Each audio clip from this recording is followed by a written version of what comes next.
بسم اللہ الرحمن الرحیم۔ پاکستان نے جوابی کارروائی کا باقاعدہ آغاز کر دیے۔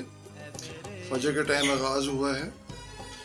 جنگ ہم پہ مسلط کی گئی، کوئی اور راستہ نہیں چھوڑا گیا۔ ہم نے امن کی پوری کوشش کی۔ اب انڈیا کو پتہ چلے گا انشاءاللہ کہ یہ جو بالی ووڈ کے زیر اثر فلموں میں ایک ون مین آرمی کا جو انہوں نے کانسیپٹ دیا ہوا تھا اور اس کے تحت اپنی پوری قوم کو جنگی جنون میں مبتلا کیا ہوا ہے کئی ڈیکیڈ سے، وہ ان کو پتہ چلے گا کہ جنگ ہوتی کیا ہے۔ کل انہوں نے جو مذاق بنوایا اپنا اور اپنی ڈیموکریسی کا اور اپنی ذہنیت کا، ہندو تباہ کی، وہ بھی دنیا پہ یہ لوگ خود ایکسپوز ہوئے ہیں اپنے میڈیا کے تھرو کہ یہ لوگ کیا ہیں۔ ان کے ذہن میں سوچے نہیں بلکہ تیزاب بھرا ہوا ہے، ایک گند بھرا ہوا ہے، ایک بیہودگی بھری ہوئی ہے، نفرت بھری ہوئی ہے، اور وہ ان کے میڈیا کے تھرو جو ان کے وہ سو کالڈ تجزیہ کار ہیں وہ کیا کر رہے تھے، وہ بخشی اور یہ جو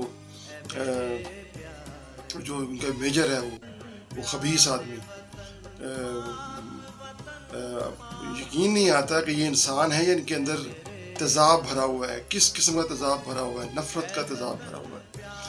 لیکن انشاءاللہ ان کو پتہ نہیں ہے یہ وہی قوم ہے جو شہاب الدین غوری اور ظہیر الدین بابر والی قوم، یہ مسلمان قوم ہے، یہ وہی قوم ہے جو غزوہ بدر کا جو جذبہ آج بھی ہمارے اندر ہے۔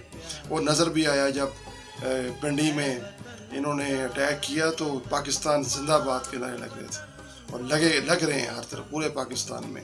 ہم تم لوگوں کی طرح جا کے بلوں میں نہیں چھپے ہوئے، ہم سڑکوں پر ہیں اور اپنی فوج کے ساتھ ہیں اور پورے جذبے کے ساتھ ہیں۔